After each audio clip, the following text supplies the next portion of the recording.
what memories, what moments. I mean, that's something special. I agree. Oh, and talking about something special, that's another song that I was listening to. So something For some, special is going to happen tonight. Patti yes, LaBelle. yes, and that too. I was listening to, and then after I had known you, I looked again, and there's Alan Rich. Something special. Oh my god. Well, you know, and that ended up being and it ended up in two movies. Outrageous Fortune it was used in, and it was used in the Alan Alda movie. It was an amazing thing. That was my first big break. Howie Rice, the record producer, gave it to me. Oh, that was your first big break. For yeah, you know, yes, you know what happened was, you know, that it's a famous story in the music industry.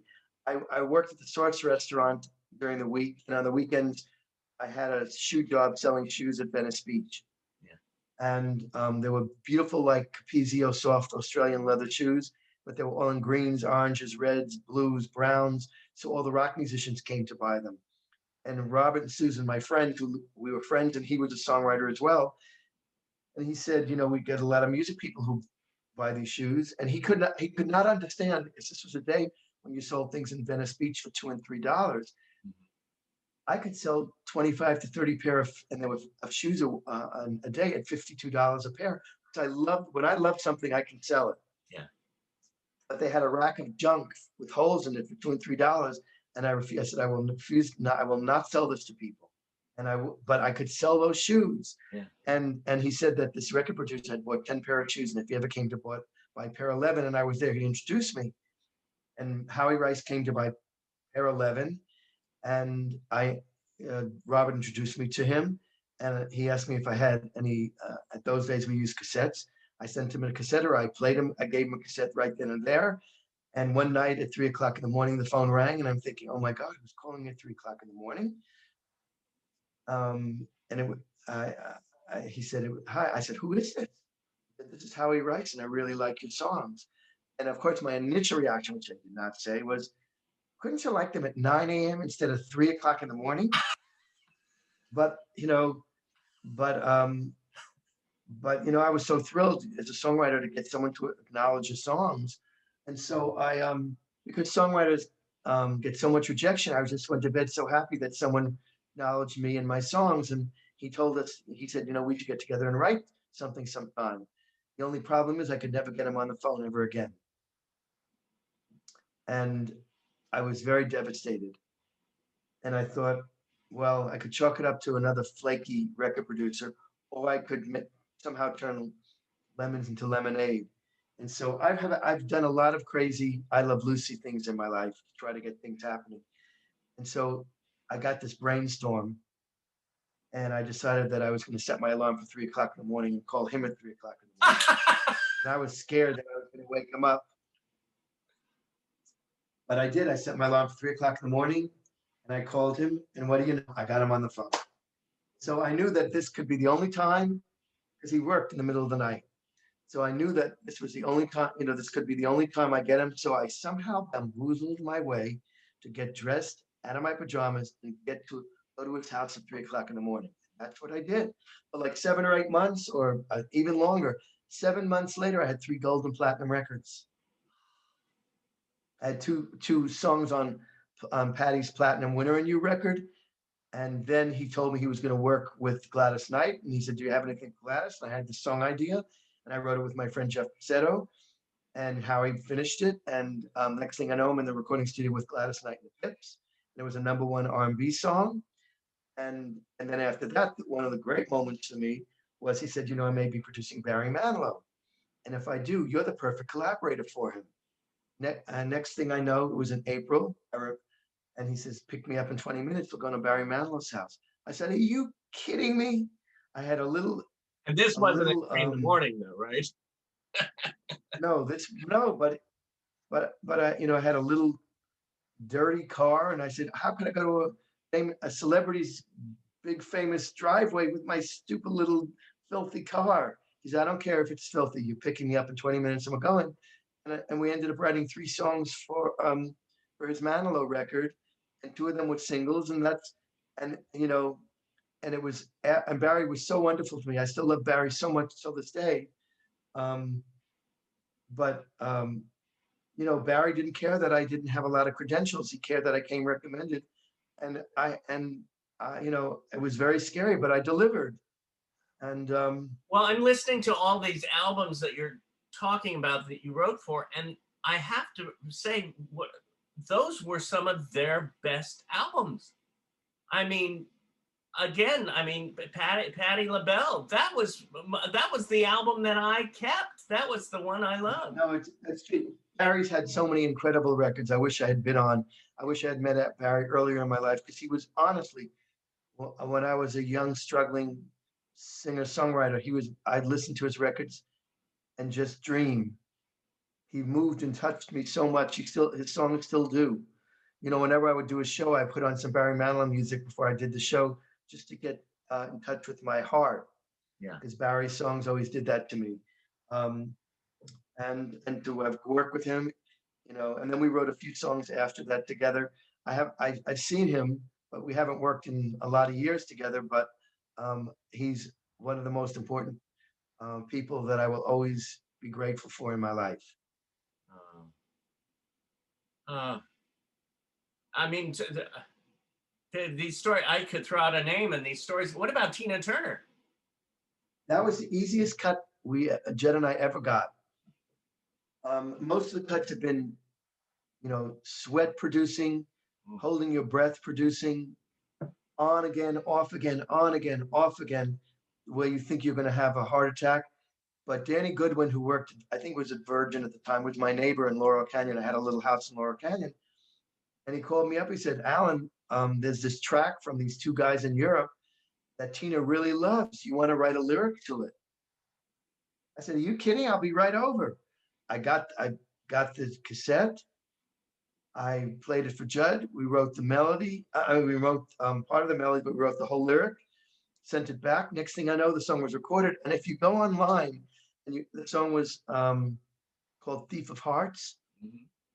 And if you go online, there's a little video of Tina talking about how much she loved the song. And the minute she heard it, she knew that she had to record it. And that makes me feel so nice. It wasn't a single, but I think it went gold or platinum. I never met her, but I did go to her concert. Yeah. And that was one of the greatest concerts I've ever been to in my life. I remember I saw Tina in concert once, and she's definitely in the top 3 concerts I've ever I been to. agree. Barry's in the top 2 Yeah. as well. Yeah. Barry and Tina are in my top. And Barbara, of course, too. We'll talk about Barbara. I mean, that song, that's another one of my favorite songs. I mean, how did that come about? That was divinely inspired. Yeah. Marcia Mallett and the late dear friend of mine, Dorothy C. Gaisley, we specifically wrote a song, got in a room to write a song for Barbara.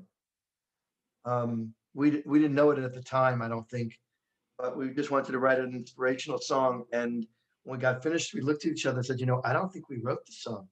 I think the song came from heaven and we just were open to receive it. Yeah. And then we said, this is a Barbra Streisand song. And so we, you know, here's what's so crazy. We made a pact, all 3 of us, that we were not going to play the song for one recording artist until Barbara heard it. Yeah. And that was a 5-year journey. We waited 5 years to play the song for Barbara until it got recorded. But, and here's, you know, Barbara wanted a line change. For some reason she didn't like, I do believe there's a higher power. At the time, maybe higher power sounded airy fairy, you know, like, you know, a little in the ether. And so Jay Landers requested it that we change the line.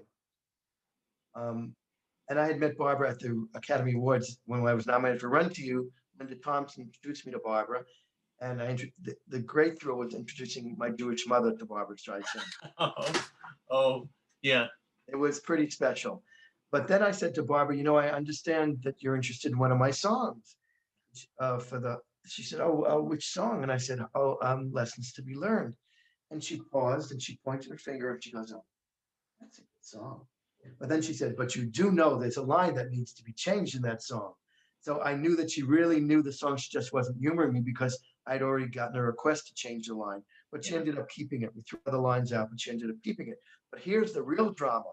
Yeah. 3 months before the record's supposed to come out, Jay Landis calls me and said, Alan, I have very bad news for you. The song's not making the record. I said, what are you talking about? We've waited 5 years. He said, for some reason, Barbara just can't seem to get a grasp on how to approach the vocal. For some reason. And so it's not gonna happen. Yeah. Oh my God, I just can't even believe this is happening. Yeah. Well, Walter Afanasieff, the legendary producer and songwriter who wrote, All I Want for Christmas with Mariah and a zillion other hit songs, and just produced some of the most gorgeous records, was producing Barbara. Yeah. And I think I have him to thank for saving our song, because he said to Barbara, Jay Landis told me, Barbara, I think if you would approach the song like this, and he gave her an example, I think you'll be able to get that vocal. And if you listen to that record, it is one of the most beautiful vocals on the whole record that she sings. And it was because of Walter Afanasieff and Jay Landis' persistence. So and Well, I'm grateful that the song ended up making the record. And the album sold like 6 million copies. Well, and again, it's those lyrics of that song that go right into you and just go, hello. It's just, well, because it was divinely inspired. My favorite lines of that song, if you listen to it, are the bridge lines. No matter how many times you stumble and fall, the greatest lesson is loving yourself through it all. I love those lines. I have a very hard time living them, but I love them. well, you're such a healer through your music. I mean, it's those songs I would play over and over. I'm sorry if I get a little verklempt sometimes, but those were healing moments when I was having a bad time or whatever. Those songs would heal me. They would save me. Well, thank you for saying that. But I listened to the song as well when I'd need some encouragement, or when I was really down and out. My Ray Charles song that I wrote with Judd happened out of, I was feeling incredibly down. Yeah. And I need, I'm not a religious person, but I'm a spiritual person. I am religious. I'm Jewish, and I'm proud of it. And I go to synagogue for the holidays, and I was brought up in a kosher home, but I was really feeling blue. Yeah. And I decided I was going to have a talk with God, and I wrote the song called "So Help Me God." And I gave the lyric to Judd. I wrote the whole lyric by myself, and Judd said, well, I don't think I'm really going to write a melody to it, because who's going to record a song with the word God in the title? And then in the middle of the night, the song haunted him, and he heard this melody, and he wrote this gorgeous melody to the song.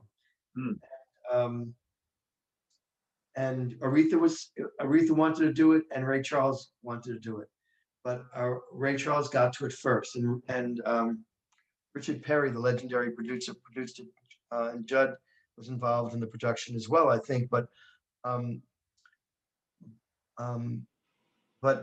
song was, let's see, I'll just can remember a little of the lyric, hopefully. I am lost. I've been led astray. Once again, I need your light and love to lead the way. I know I don't deserve it, but I promise it's the end.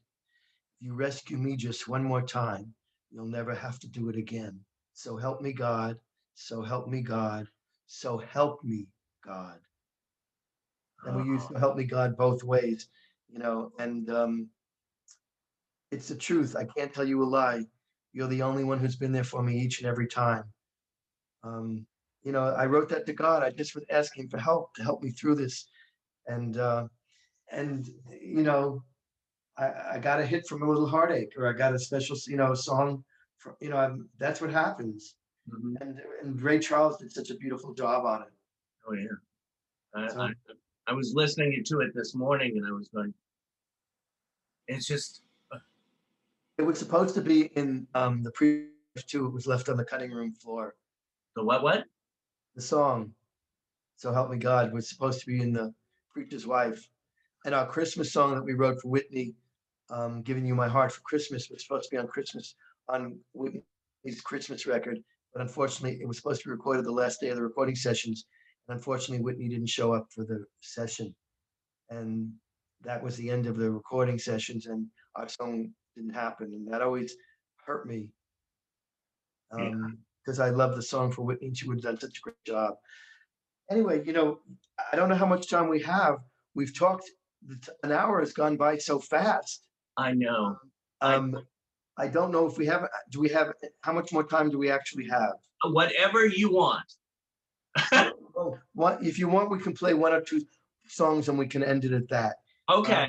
Okay. I think what might be fun was when Judd and I wrote James Newton with legendary film composer James Newton Howard.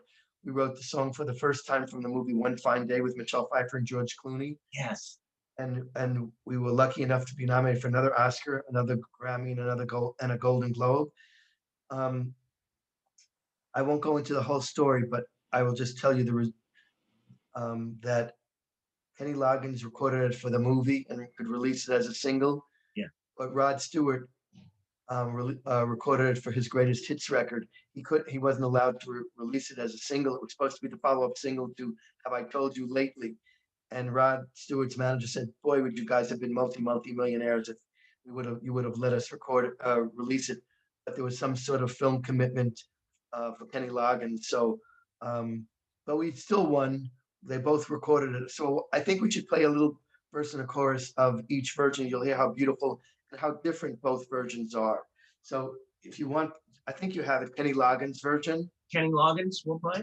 We'll play that first, and then we'll play Rod Stewart's. They're both so beautiful and so different.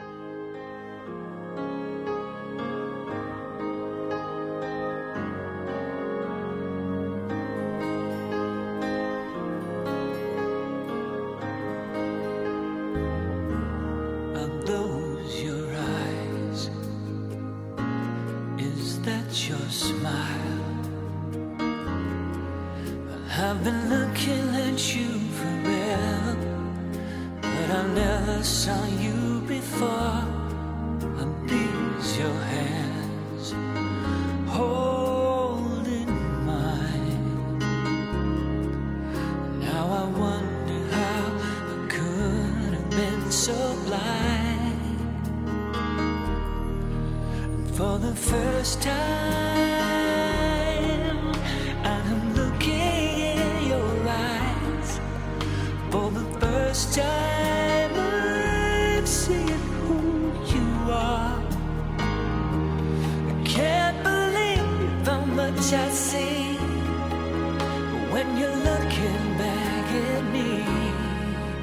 Now I understand what love is. Love is for the first time. Now let's play a little piece of Rod Stewart. Could this be real? So pretty. It's gorgeous. And Kenny is like, I grew up loving him. Listen to Rod. It's beautiful too.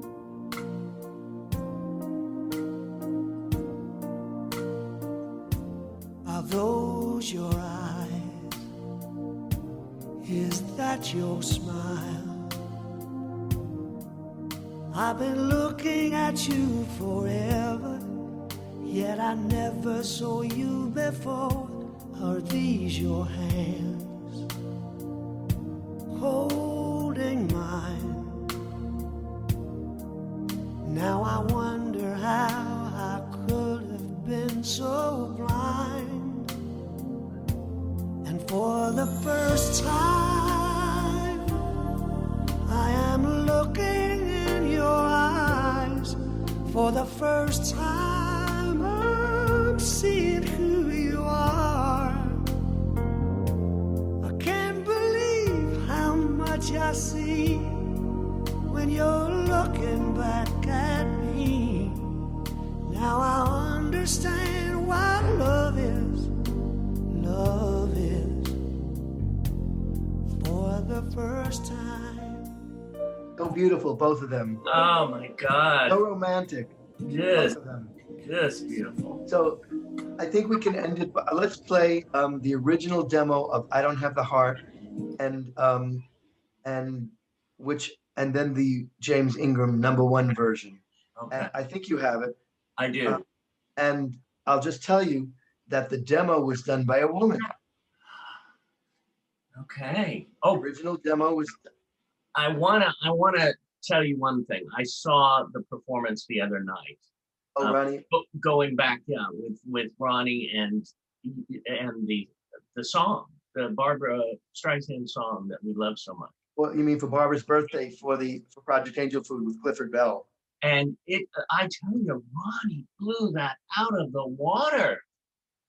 It was incredible. That thing right there is fine. Hello?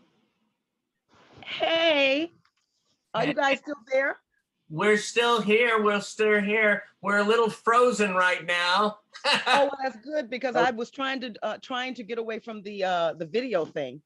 Oh And my so that's God. why you can't see me, but I wanted to say to Alan, congratulations again. You're just outdoing yourself. Well, Ronnie Martin, I can't tell you how many comments I got about your performance. Everyone says, I got to know about this girl. She's incredible. Oh, well, thank you. I was so honored. I was so honored and flattered. Well, I'm so surprised you're on here, but I can't wait till you can do your live show again, because you know I'm going to bring everybody to come see you. And I've got 2 of your songs. It's going to be in my live show, from Lessons to Be Learned to I Don't Have the Heart. Oh, great. Okay. Well, I'll Yeah. be there. Well, but you know I'm going to bring a whole. Listen, I brought a table of people last time. With you and Terry Steele, but when you do it again, I'm going to bring you a lot more than that. We appreciate it. We really do. So congratulations again. Have a great rest of the show that you're doing right now. Thank you. A big hug. And I'll see you. Thank you for doing such a great job. Absolutely. Thank you so much. David, thank you for the invite. I told David to tell you that I'm under construction, so therefore I cannot be seen on video today. It happens. You should. Okay, well, I'm gonna go and take care of myself now. So appreciate you guys so much, and we will talk sooner than later. Oh, definitely. We love you. All right, love you both. Bye. Bye.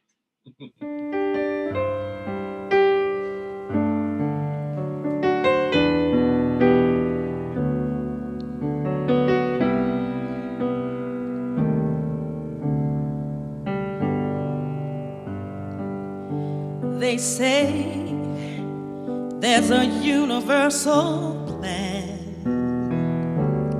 for every woman, for every man. I do believe there's a higher power, but in our darkest hour, it's hard to understand. So we start to question, we start to doubt, we lose faith in what life's all about. Why did the right road take the wrong turn? Why did our hearts break? Why'd we get burned?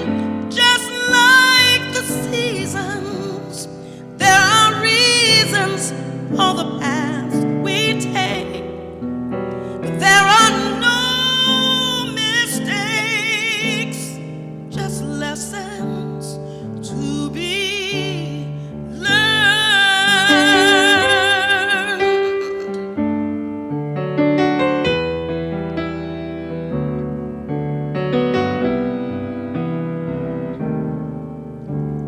Don't give up, keep on looking deep inside.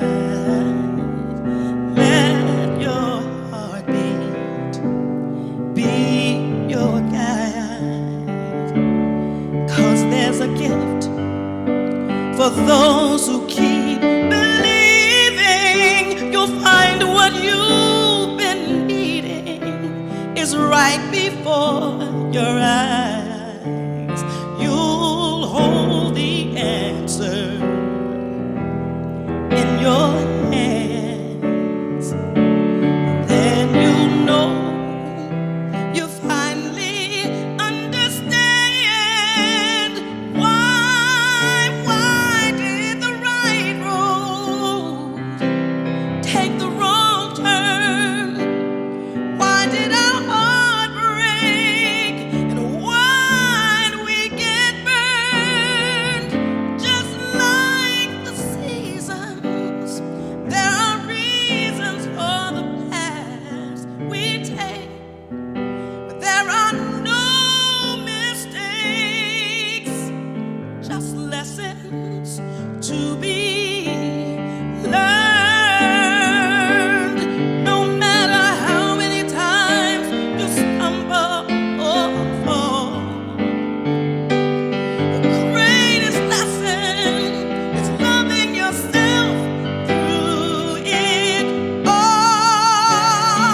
This is great. So this is the original demo for I Don't Have Correct. a Heart. And this is the legendary Laurie Perry for the Perry Sisters singing the demo.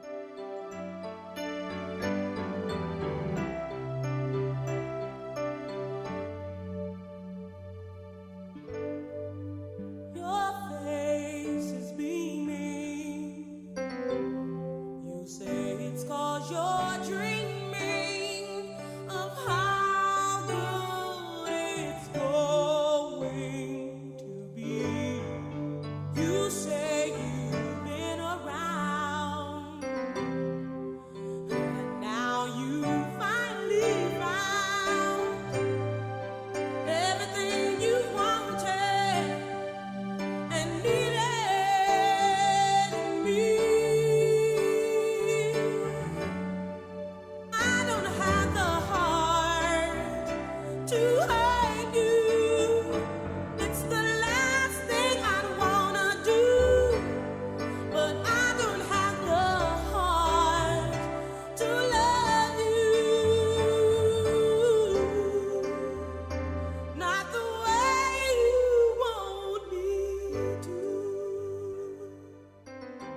Okay, you see, she put so much heart in it. Gorgeous. And James Ingram's version. Now, of course, on the right side, the house next door to me is under construction, and now the gardener is here. Can you hear the? Oh, I can't hear a thing. Okay, good. I'm glad. So So- now play a little James, and we'll call it a day. Okay. This is so much fun. I could do this all. This has been a ball, and you're a very good interviewer. You really are. I'm not just saying that. Well, I just, I want to take the journey and it's a relaxed, fun time, just hanging out with friends. I thank you for wanting to do it, and let's listen to James, and we'll sign off.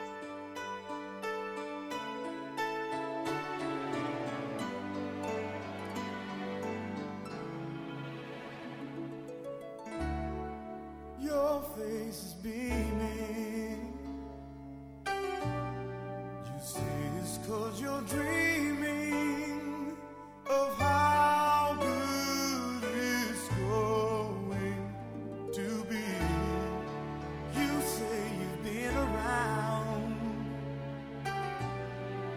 and now you finally found everything you wanted and needed in me. I don't have the heart to hurt you. It's the last thing I wanna do, but I don't have the heart to love you. Not the way you want me to. Fortunately, we lost James way too early. Oh, yeah. But one of the greatest male singers in the business. Oh, I always feel sad about that. Yeah. It's shocking when that happens. Yeah. Just So we could go on for, we might have to do segment 2 in the future. I'd love it. Any more I know stories? everybody would, and by the way, thank you for coming to Performing Arts Studio West and Meet the Biz. All the students loved you. I mean, that, Well, it's been a few years now. Once we can get back in the swing of things again, I'll come back again because it was so much fun. it was, yeah, truly everybody loved you. And then being at the Catalina Jazz Club, But that was fun too. thank you. So thank you for wanting to do this. I had a ball, and I adore you, but you did a fantastic interview. I think you're an actor, you do a lot of different things, but you're a damn good interviewer. Thank you. David, I'll see you soon, hopefully. Yes. Virtual hug, and everybody who's listening, thank you for taking the time to listen, and stay safe. Thank you. Be well. You too. Bye. Love you. Love you too.